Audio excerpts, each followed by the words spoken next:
السلام علیکم ویورز، میرا نام عطاء الرحمن اور آپ دیکھ رہے ہیں عطاء بخاری یوٹیوب چینل۔ قرآن کریم کی مسلسل ایکسپوزیشن کے سلسلہ میں آج ہم سورہ المائدہ کی آیت نمبر 32 کی ایکسپوزیشن کریں گے۔ پچھلی آیات میں بات ہو رہی تھی بنی اسرائیل سے متعلق، ان میں دو بھائیوں کی، ان میں جو ایک واقعہ مشہور تھا کہ ان کے عقیدے کے مطابق ایک بھائی کی قربانی قبول ہو گئی، دوسرے کی قبول نہ ہوئی۔ جس کی قبول نہ ہوئی اس نے حسد کی آگ میں جل کر پہلے کو قتل کر دیا۔ تو اس کو سمجھایا گیا کہ یہ ایسا کرنا جرم ہے، نقصان اٹھانے والوں میں سے ہو جاؤ گے، لیکن اس نے کچھ بھی ایسا اس سے نصیحت نہیں پکڑی اور اپنے حسد کی آگ میں جل کر اس نے قتل کر دیا۔ اب جب قتل کر دیا تو اس نے کوے کو زمین کھودتے ہوئے دیکھا، دباتے ہوئے کھودتے ہوئے، تو اس نے سوچا کہ میں کوے سے بھی گیا گزرا ہو گیا، کہ کاش کہ میں اپنے بھائی کو قتل نہ کرتا، بلکہ اس کی برائی اگر کوئی تھی میری نظر میں تو میں اس کو دبا دیتا، چھپا دیتا، قتل تو نہ کرتا۔ یہ چیزیں ساری پیچھے کہی گئیں۔ وہ لیکچر جو ہیں ان کو آپ سن لیں تاکہ بات کلیئرٹی کے ساتھ سمجھ آ جائے۔ اب آگے ایک بڑا اہم قتل سے متعلق بات کی جا رہی ہے، بڑی اہم بات ہے، یہ بڑی ضروری ہے اور پوری انسانیت کو یہ سمجھایا جا رہا ہے۔ یہ نہیں کہ صرف مسلم کو یا کسی خاص قوم کو، پورے جتنے بھی انسان ہیں قیامت تک۔ تو کہا یہ جا رہا ہے، اب خطاب تو اس میں بات تو بنی اسرائیل سے ریلیٹڈ کی جا رہی ہے، لیکن یہ پوری قیامت تک کی انسانیت کے لیے یہ چیز آپ نے اپنے ذہن میں رکھنی۔ تو سورہ المائدہ آیت نمبر 32 الفاظ ہیں، من اجل ذالک، اسی وجہ سے۔ یہ جو پیچھے وہ جو بیان ہو گئی کہ وہ نقصان اٹھانے والوں میں سے ہو گیا، وہ ندامت کرنے والوں میں سے ہو گیا، اس نقصان اور ندامت سے بچنے کے لیے آگے یہ بتا رہا ہے کہ یہ جو تمہیں نقصان نہ ہو، ندامت نہ ہو، پشیمانی نہ ہو، تو اس سے بچنے کے لیے ایک اصول دے رہا ہے، قانون دے رہا ہے اور بڑی اہم بات کر رہا ہے۔ کیا یہ رہا ہے کہ من اجلی ذالک، اسی وجہ سے، یہ ہے اس کا معنی، اسی وجہ سے۔ کون سی وجہ؟ یہ جو قتل کرنے سے جو خسارہ ہوتا ہے، جو ندامت پشیمانی ہوتی ہے، اس کو بچنے کے لیے کہتا ہے اس وجہ سے۔ آگے کہہ رہا ہے کتبنا علی بنی اسرائیل، ہم نے بنی اسرائیل پر لکھا۔ یہ اللہ کا لکھنا انسانوں کے اوپر کوئی چیز فرض قرار دینا ہوتا ہے۔ اللہ کا لکھا انسانوں پر فرض ہوتا ہے۔ یہ قرآن کے الفاظ ہیں، یہ اللہ کا کلام ہے، تو اس کو اسی طرح ہی ہم سمجھیں گے۔ جو کچھ اللہ انسانوں کے متعلق لکھتا ہے وہ انسانوں کے اوپر لازم ہو جاتا ہے، فرض ہو جاتا ہے۔ ہم نے بنی اسرائیل پر لکھا یعنی فرض کر دیا، لازم کر دیا۔ کیا چیز؟ اب یہ صرف بنی اسرائیل پر نہیں ہے، یہ چیز ذہن میں رکھیں، پوری انسانیت کو پیغام دیا جا رہا ہے۔ کہ کوئی کہے کہ ہم تو بنی اسرائیل میں سے نہیں، یہ ہمارے لیے یہ حکم نہیں ہے، ایسی بات نہیں ہے، کیونکہ بات پیچھے بنی اسرائیل کی چلی آ رہی۔ تو کیا یہ رہا ہے، کیا فرض کر دیا، لازم کر دیا؟ آگے بتا رہا ہے، کیا یہ رہا ہے کہ انہو من قتل نفسا، یہ کہ یقیناً جو کوئی کسی کو قتل کرے، کسی کو قتل کرے، اب اس کے متعلق حکم دے رہا ہے نا، اس میں یہ کہنے کے بعد کہ یہ کہ یقیناً جو کوئی کسی کو قتل کرے، اب اس میں سے دو چیزیں وہ استثناء قرار دے رہا ہے کہ وہ چھوڑ کر۔ کون سی؟ ایک تو کہتا ہے بغیر نفس، کسی کے خون کا قصاص لینے کے علاوہ، ایک تو اس میں سے وہ نکل جائے گا، اس قتل میں سے جس کا آگے جرم بتا رہا ہے۔ کسی نے کسی کو قتل کیا، اب اس کے خون کے قصاص کے طور پر جو عدالت نے قتل کی سزا سنانی ہے وہ اس میں شامل نہیں ہے، اس قتل میں، کیونکہ قصاص میں تو قرآن خود بتا رہا ہے زندگی ہے، تاکہ انسانوں کو خون ریزی سے روکا جا سکے۔ تو یہ جو قصاص کے لیے کسی کو قتل کرنا ہے وہ اس میں شامل نہیں ہے، ایک چیز۔ اور دوسری چیز کہہ رہا ہے او فساد فی الارض، یا زمین میں فساد برپا کرنے والوں کی سزائے موت کے علاوہ۔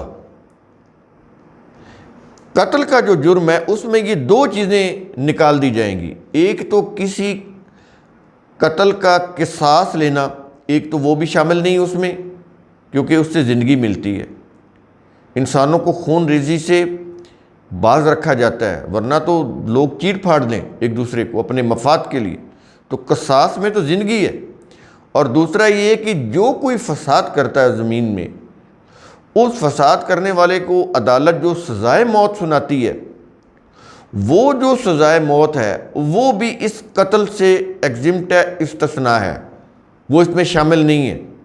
تو یہ دو قسم کے قتل نکال کر اس کے علاوہ قتل کرنے کی جو بھی صورت ہے، وہ مذہبی اعتبار سے بھی کیوں نہ ہو، کہ کسی کو مرتد قرار دے کر اس کو واجب القتل قرار دینے کا جو فتویٰ جاری کرنا ہے، وہ بھی قتل کے اس جرم میں آ جاتا ہے۔ سمجھ آ رہی ہیں یہ چیزیں؟ یہ ہے قرآن کا انسانیت ساز پیغام۔ تو کہتا یہ ہے کہ یقیناً جو کوئی قتل کرے، اور آگے دو چیزیں مستثنیٰ قرار دے کر کہہ رہا ہے، تو گویا اس نے تمام انسانوں کو قتل کر دیا۔ ایک انسان کو قتل کرنا، گویا تمام انسانوں کو اس نے قتل کر دیا۔ اس کے لیے الفاظ استعمال کر رہا ہے، کہہ یہ رہا ہے فَكَأَنَّمَا قَتْلَ النَّاسَ جَمِيعًا، یہ جمیعاً سب کے سب،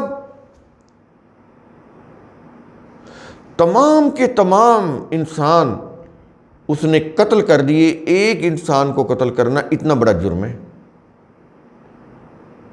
اب یہ خود اندازہ لگا لیں کہ قتل کرنا کتنا بڑا جرم ہے، اور سوسائٹی کے اوپر اس کے کتنے تباہ کن اثرات مرتب ہوتے ہیں۔ ایک شخص جب قتل ہوتا ہے وہ ایک شخص نہیں ہوتا، وہ کسی کا باپ ہوتا ہے، وہ کسی کا بھائی ہوتا ہے، کسی کا بیٹا ہوتا ہے، کسی کا شوہر ہوتا ہے، کسی کا بھتیجا ہوتا ہے، کسی کا بھانجا ہوتا ہے، کسی کا ماموں ہوتا ہے، کسی کا چچا ہوتا ہے، وہ کسی کا کفیل ہوتا ہے۔ اگر وہ کوئی کاروبار کر رہا ہے تو اس کے کاروبار سے کتنے لوگوں کا روزگار جڑا ہوا ہے۔ اندازہ لگائیں قرآن کے اس انسانیت ساز یہ جو پیغام ہے کہ ایک شخص کو قتل کرنا، نہ سمجھو کہ اس نے ایک کو قتل کیا ہے، بلکہ گویا اس نے تمام انسانوں کو قتل کر دیا۔ ایک قتل کرنا تمام انسانیت کو قتل کرنا ہے۔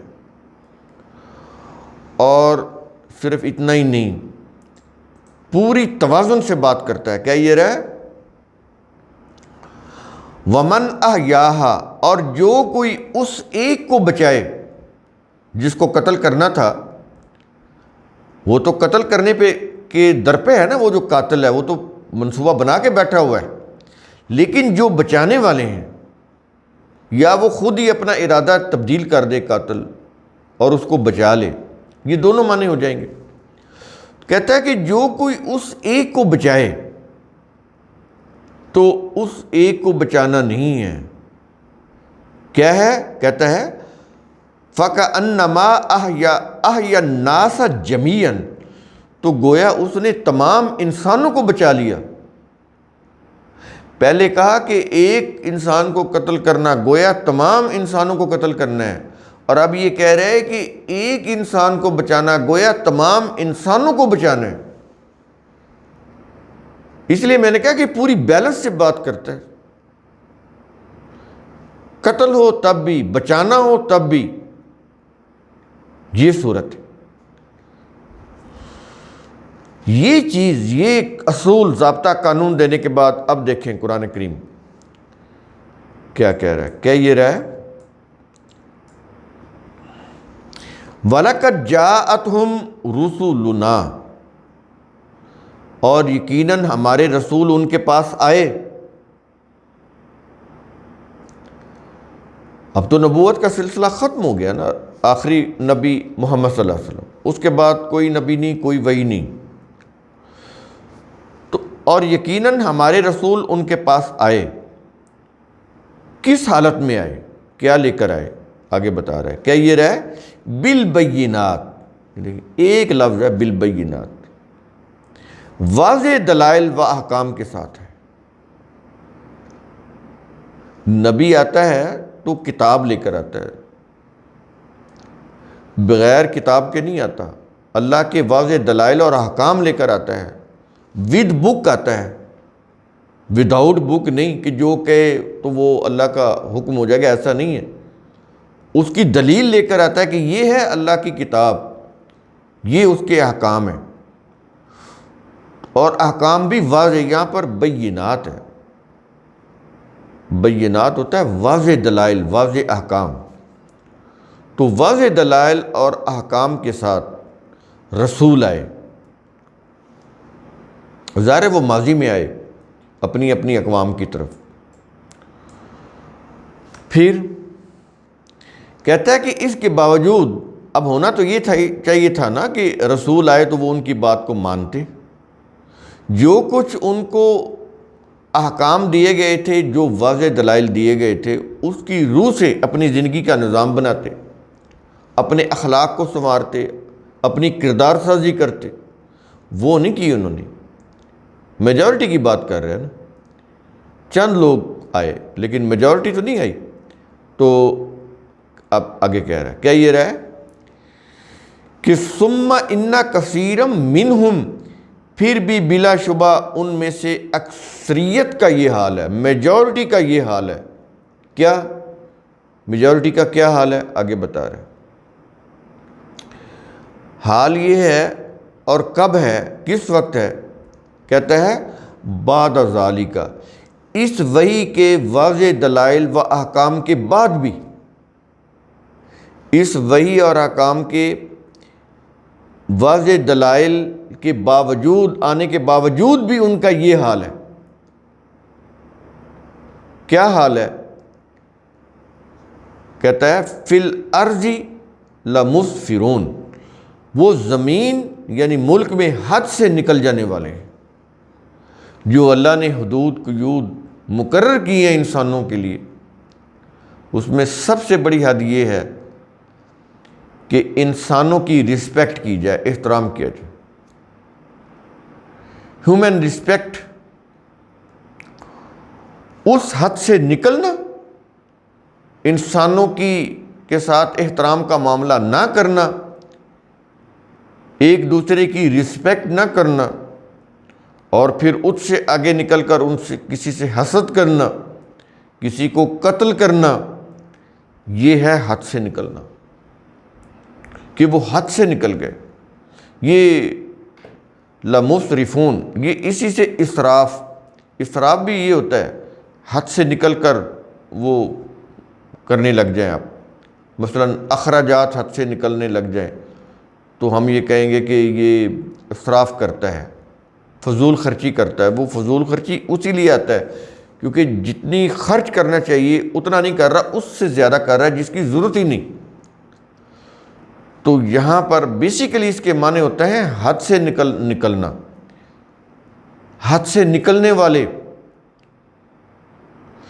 جب آپ اللہ کے قوانین ضابطوں کے حدود میں نہیں رہتے، حد سے نکل جاتے ہیں، تو پھر ٹھیک ہے جو مرضی کریں، کر سکتے ہیں جو مرضی، لیکن اگر برے کام کر رہے ہیں تو پھر اس کے جو برے نتائج ہیں وہ تو پھر بھگتنے پڑیں گے، وہ تو پھر خسارہ بھی ہوگا، ندامت بھی ہوگی، تباہی بھی ہوگی، جس کو قرآن آگ کہتا ہے وہ بھی ہوگی۔ وہ پھر نتیجہ برائی کا نتیجہ، ظلم کا نتیجہ، قتل و غارت، خون ریزی کا نتیجہ اچھائی نہیں ہو سکتا، وہ تو پھر مل کر رہے گا، تباہی و بربادی وہ تو مل کر رہے گی۔ تو قرآن کریم کا اصول ثم تتفکروا، اس کی روح سے آپ خود بھی سوچا کریں، سمجھا کریں، غور و فکر کیا کریں۔ شکریہ۔